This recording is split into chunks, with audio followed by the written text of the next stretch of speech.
اس پارے کے آخر میں نا اللہ کریم نے ایک واقعہ بیان فرمایا ہے۔ اس میں اللہ تبارک و تعالیٰ نے نا بنی اسرائیل کا ایک واقعہ بڑی تفصیل کے ساتھ، اور وہ اس پارے کے اختتام پر عقیدے کے لحاظ سے، نظریے کے لحاظ سے، سمجھنے کے لحاظ سے بڑی اہم چیز ہے، اس پر ضرور غور فرمائیں۔ وہ یہ ہوا کہ بنی اسرائیل کے اندر ہمیشہ ایسے ہوتا تھا کہ اللہ تبارک و تعالیٰ ایک پیغمبر اور ایک بادشاہ، بنی اسرائیل کے اندر ہمیشہ نبی اور بادشاہ موجود رہتے تھے۔ ایک وقت ایسا آیا کہ بنی اسرائیل میں کوئی نبی نہیں تھے، اور بنی اسرائیل کا جو اپنا علاقہ تھا نا وہ ملک شام ہے، تو قوم عمالقہ ایک قوم تھی اور بڑے سخت گیر لوگ تھے۔ انہوں نے بنی اسرائیل والوں کے ساتھ لڑائی کی، جہاد کیا، اور انہیں ان کے علاقے سے نکال دیا۔ اور کچھ حضرت یوسف علیہ السلام کے زمانے میں ویسے بھی ایک بہت بڑی تعداد جا کے مصر میں آباد ہو گئی تھی۔ اب یہ ہوا کہ ان کے پاس کوئی بادشاہ نہیں ہے، یہ بار بار دعا کرتے ہیں، التجا کرتے ہیں، تو اللہ تعالیٰ نے ایک پیغمبر انہیں عطا کیے جن کے مختلف نام کتابوں میں ہیں۔ صدر الافاضل رحمۃ اللہ علیہ نے تفسیر خزائن العرفان کے اندر ان کا نام حضرت شمویل علیہ السلام لکھا ہے۔ حضرت شمویل علیہ السلام کو اللہ تعالیٰ نے نبوت عطا فرمائی، اور جب حضرت شمویل علیہ السلام اللہ کے نبی ہوئے، بنی اسرائیل والوں کو یقین آیا کہ اللہ نے الحمدللہ ہمیں ایک نبی کے جھنڈے تلے جمع کر دیا ہے، تو پھر انہوں نے کہا کہ آپ ہمارے سامنے ایک بادشاہ بھی مقرر کریں تاکہ ہم اس کی سرپرستی میں جہاد کریں۔ جب انہوں نے یہ بات کی تو اللہ تبارک و تعالیٰ نے حضرت شمویل علیہ السلام کے ذمے لگایا۔ تو ایک اس زمانے میں اللہ کے نیک بندے تھے جناب طالوت علیہ السلام ان کا نام تھا، تو حضرت شمویل علیہ السلام نے انہیں کہا کہ اللہ کریم نے نا تمہارا بادشاہ طالوت کو بنایا ہے، ان کا نام بھی قرآن مجید نے ذکر فرمایا ہے۔ تو بنی اسرائیل کے لوگ کہنے لگے یہ تو غریب آدمی ہے، وہ بکریاں چرایا کرتے تھے، لیکن علم میں بڑے پختہ تھے، وجود میں بڑے طاقتور تھے، تو کہا کہ یہ تو غریب آدمی ہے، تو ہم تو زیادہ حق رکھتے تھے کہ ہمیں بادشاہ بنایا جائے۔ تو حضرت طالوت علیہ السلام کے بادشاہ بننے کے بعد حضرت شمویل علیہ السلام نے جو بات کی، اللہ کریم نے اسے قرآن مجید میں بیان فرمایا۔ رب فرماتا ہے بسطۃ فی العلم والجسم، اسے اس لیے تمہارا بادشاہ بنایا گیا ہے کہ اسے ہم نے کشادگی دی ہے، علم میں بھی اور جسم میں بھی۔ بڑے ماشاءاللہ موٹے تازے تھے، وجود بڑا طاقتور تھا۔ کچھ موٹے تازے ہوتے ہیں پر طاقتور نہیں ہوتے، موٹے تازے بھی تھے اور طاقتور بھی تھے۔ فرمایا کہ وجود میں بھی طاقت ہے اور علم میں بھی اللہ نے انہیں وسعت عطا فرمائی۔ تو بنی اسرائیل والے کہنے لگے جی نہیں جی کوئی بندہ اور آ جائے، یہ ہمارا بہت بڑا مسئلہ ہے نا جی، ہر ایک کی مرضی کی نہ تو بات ہو سکتی ہے اور نہ ہر بندہ ہر ایک کی مرضی پر پورا۔ کہنے لگے نہیں جی کوئی اور ہونا چاہیے تھا، ہمیں کیسے پتا چلے گا کہ اللہ نے مقرر کیا ہے؟ بڑی خاص بات ہے، اس کو سمجھیے گا، یہ سارا مضمون آپ کو ملے گا اسی پارے کے آخر میں، آپ پڑھیں گے نا جی تو یہ سارا مضمون آپ کو ملے گا، اور آپ اگر سرسری نظر سے بھی اس کا مطالعہ کریں گے نا، جا کے قرآن شریف کھول کے 15ویں سے 16ویں رکوع میں، آپ خوش ہوں گے کہ آپ کتنے اچھے نظریے اور عقیدے کے ماننے والے ہیں۔ تو جب کہا نا کہ طالوت کو ہمارا بادشاہ بنایا گیا تو دلیل کیا ہے؟ تو قرآن کہتا ہے کہ حضرت شمویل علیہ السلام نے فرمایا کہ تمہارا ایک تابوت تھا، ایک صندوق تھا تمہارے پاس، وہ صندوق تمہارا قوم عمالقہ اٹھا کے لے گئی تھی۔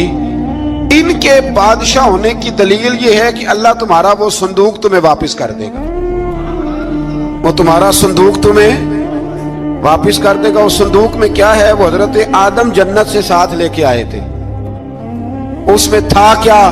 تو قرآن مجید کہتا ہے کہ اس کے اندر نا حضرت ہارون علیہ السلام اور حضرت موسیٰ علیہ السلام کے تبرکات تھے، تبرکات۔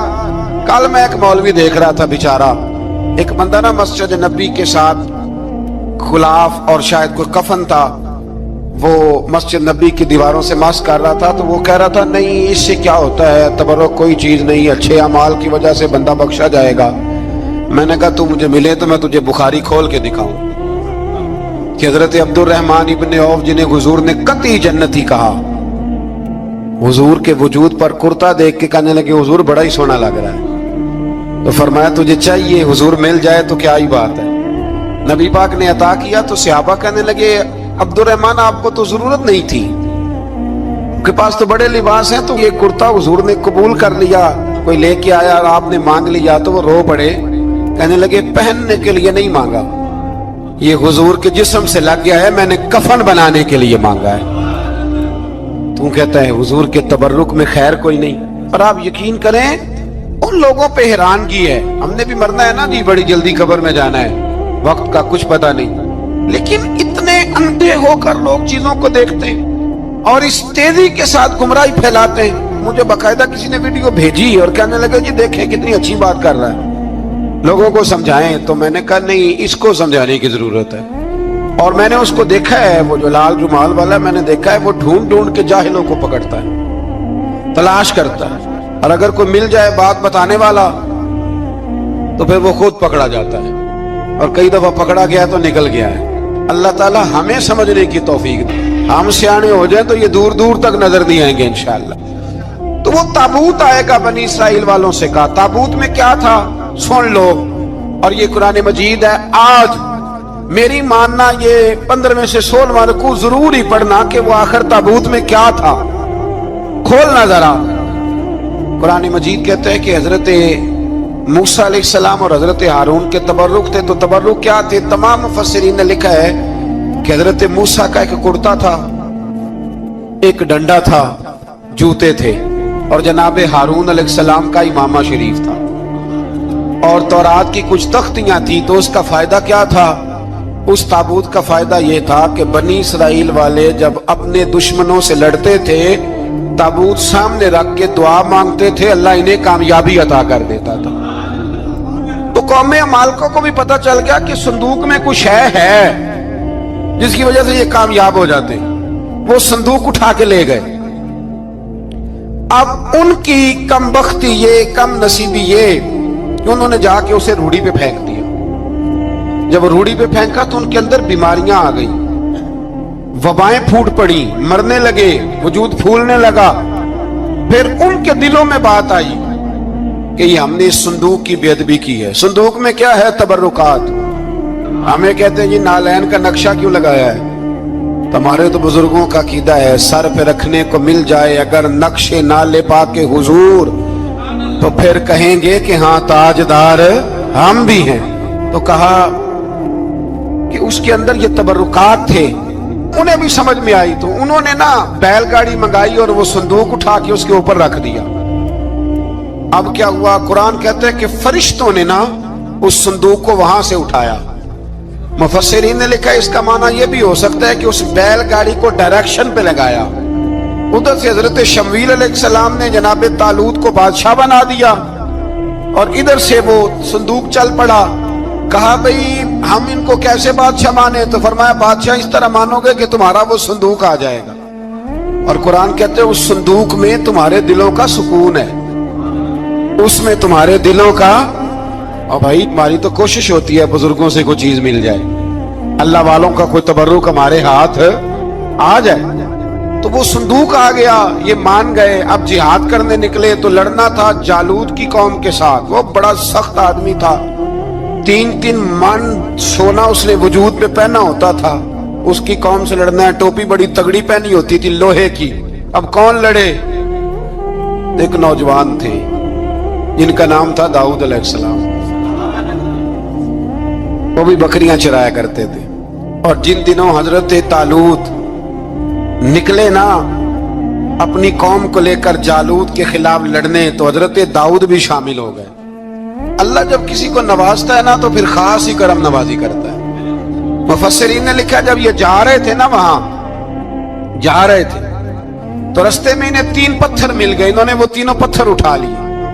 اس زمانے میں پتھر پھینکنے کے لیے چھوٹی چھوٹی لوگوں کے پاس چیزیں ہوا کرتی تھی. اس کو کوپھن بھی لوگ کہتے تھے, منجنیک.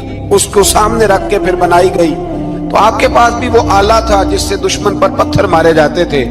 تو آپ وہ مشین لے کر, وہ آلہ لے کر وہاں پہنچے ہوئے تھے. 3 پتھر آپ کے پاس تھے. آپ فرماتے اس دن میں بڑا بیمار تھا, اتنا بیمار تھا کہ میرا رنگ پیلا ہو گیا. اب وہ جالوت کے سامنے کوئی نہیں جاتا تھا، تو جناب طالوت کہنے لگے کہ جو جالوت کو مارے گا نا، یعنی ان کے بادشاہ کو اس قوم کے، تو میں اسے اپنی آدھی سلطنت بھی دے دوں گا اور اپنی بیٹی کا نکاح بھی اس کے ساتھ کر دوں گا۔ دیکھیں اللہ نوازتا ہے تو کس انداز میں نوازتا ہے۔ تو حضرت داؤد کہتے ہیں وہ دور کھڑا تھا تو میں نے نا 3 پتھر مارے۔ بھئی ہمت کرنا تو ہمارے ذمہ ہے کہ نہیں؟ میری ملت کا جوان کہتا میں نے کرنا کرانا کچھ نہیں، یعنی اگر آپ کہیں نا کچھ کرو تو پھر وہ کوئی کام کرنے کی مطلب معاملہ، وہ مجھے کل ایک سنگی کہہ رہے تھے، کہنے لگے جی اللہ کے فضل سے کچھ بھی نہیں کرنا پڑا، مرشد نے نظر کر دی۔ میں کہا میں ملن گی تو میں انہوں نے سمجھاواں گا کہ کچھ کرا کے نظر کریا کرو، کیونکہ میرے وہ دوست ہیں، میں انہیں جانتا ہوں۔ نظر میں بڑا کچھ ہوتا ہے، لیکن اللہ بھی تو بندے پہ بڑی نظر رحمت کرتا ہے نا۔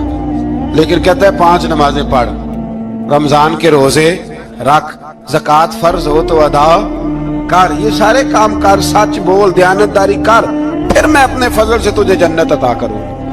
تو یہ جو رویہ ہم نے بنایا یہ درست نہیں۔ تو فرماتے ہیں 3 پتھر میں نے مارے، اللہ نے اتنا فضل کیا کہ وہ بھی مر گیا، اور اس سے چھو کے میرے پتھر آگے بڑھے تو اس کی فوج کے 30 آدمی بھی مر گئے۔ 3 پتھروں سے 31 بندے اللہ نے مار دیے۔ فرماتے اس لیے کہ ہاتھ میرے تھے اور طاقتیں میرے رب کریم کی تھی۔ تو حضرت داؤد علیہ السلام کے حصے میں جناب طالوت کی صاحبزادی بھی آئی، آدھی سلطنت بھی آئی، کافی سال حضرت طالوت حیات رہے، پھر ان کا وصال ہو گیا، تو ساری سلطنت حضرت داؤد کو ملی، اور پھر اللہ تبارک و تعالیٰ نے انہیں نبوت بھی عطا فرمائی۔ یہ دنیا میں واحد پیغمبر ہیں جو بیک وقت نبی بھی تھے اور بادشاہ بھی تھے، اور پھر اللہ نے فضل فرمایا، انہوں نے بڑی بڑی فتوحات کی، اور پھر حضرت داؤد کے صاحبزادے کا نام حضرت سلیمان علیہ السلام، پھر ان کے صاحبزادے کا نام حضرت، تو یہ ہوا کیسے؟ یہ سارا کچھ اللہ تبارک و تعالیٰ کے فضل سے ہوا، اس کے کرم سے ہوا۔ اب اس واقعہ سے ہمیں کیا پتا چلتا ہے؟ ہمیں یہ پتا چلتا ہے کہ رب جب فضل فرمائے نا کسی پہ بھی، تو ہمیں اس بندے کو دیکھ کے راضی ہونا چاہیے، کوئی شکوہ نہیں کرنا چاہیے۔ اور دوسری بات یہ سمجھ لینا چاہیے کہ حکومتیں، مال، دولت یہ صرف سیاستوں سے نہیں ملتی، یہ خدا کے فضل سے ملتی ہے۔ اور یہ بھی سمجھ لینا چاہیے کہ جو بزرگوں کے تبرکات ہوتے ہیں ان کی کیا ہی بات ہوتی ہے۔ چند باتیں ایسی تھیں کہ میرا دل کرتا تھا ان کو دہرایا جائے، اور خاص کر کے ان باتوں پر توجہ کی جائے۔ یہاں نا اللہ تبارک و تعالیٰ نے ان باتوں میں سے ایک بات کا ذکر فرمایا ہے۔ یہاں 207 نمبر جو آیت ہے نا اسی پارے کی، اس میں اللہ کریم نے فرمایا کچھ لوگ ایسے ہیں جو اپنی جانیں ہی اللہ کے حوالے کر دیتے ہیں، زندگی کا مقصد دین ہوتا ہے، لٹا دیتے ہیں۔ یہ نازل کب ہوئی؟ یہ آیت مبارکہ حضرت صہیب رومی کے بارے میں نازل ہوئی۔ حضرت صہیب رومی رضی اللہ تعالیٰ عنہ بڑے مالدار تھے، مکے سے جب چلے نا تو سارا مال مکے میں چھوڑ دیا، اس لیے کہ اللہ کے رسول مدینے چلے گئے۔ فرماتے ہیں پھر میں نے مال و دولت کی پرواہ نہیں کی، پھر میں نے یہ سوچا کہ میں نے اپنے حبیب کے پاس طیبہ کے لیے جب نکلا تو کفار نے، قریش مکہ نے روکا، ہم نہیں جانے دیں گے۔ تو حضرت صہیب رومی فرمانے لگے بھی سنو، میں کمزور نہیں، میں طاقتور آدمی ہوں، اور تم میں سے کوئی ایسا مائی کا لال نہیں جو تیر چلانے میں مجھ سے زیادہ سیانا ہو، تلوار چلانے میں مجھ سے زیادہ عقل مند ہو، جانا مدینے میں نے ہے۔ اب یہ ہے کہ تم بتاؤ میرے ساتھ تینوں تلواروں سے لڑو گے یا میں تمہیں ایک سودا بتاؤں گا، سودا کرو گے؟ قریش کہنے لگے سودا کیا ہے؟ کہنے لگے میرا بڑا مال ہے، میں مکے میں دفن کر کے آیا ہوں، تم مجھے مدینے جانے دو، میں تمہیں سارے مال کا پتہ بتا دیتا ہوں۔ ہزاروں لاکھوں میں تھا مال تجارت، دیکھیں جب صحابہ مدینے جاتے تھے تو کتنی قیمت دے کے جایا کرتے تھے۔ تم مجھے جانے دو، میں تمہیں وہاں کا پتہ بتاتا ہوں۔ انہوں نے کہا جی بات ٹھیک ہے، آپ پتہ بتا دیں۔ حضرت صہیب نے ساری زندگی کی جمع پونجی ہزاروں لاکھوں میں ساری دے دی اور مدینے کے لیے تیار ہو گئے۔ اللہ کریم نے اس بات کو بڑا ہی پسند فرمایا اور فرمایا وَمِنَ النَّاسِ مَن يَشْرِي نَفْسَهُ ابْتِغَاءَ مَرْضَاتِ اللَّهِ، فرمایا کچھ لوگ ایسے ہیں جو اپنی جانیں ہی بیچ دیتے ہیں اللہ کی رضا حاصل کرنے کے لیے، اپنی جانیں بیچ دیتے ہیں۔